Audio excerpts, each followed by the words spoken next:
Dyma stori yn y gyfres Flic a Flac. Enw'r stori yw Ble Mae'r Hosan.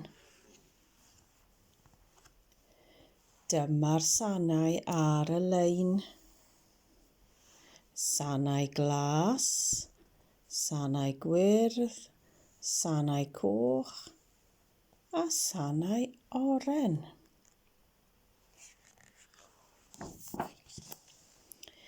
Mawredd mawr, mae un hosan ar goll. Beth sydd ar goll?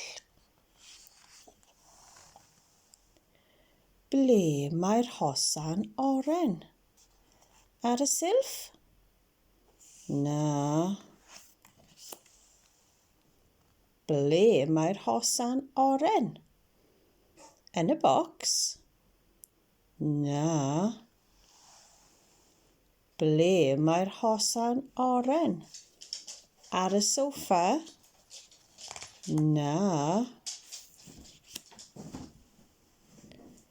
Dyma'r hosan oren. Mae'n gwisgo fe.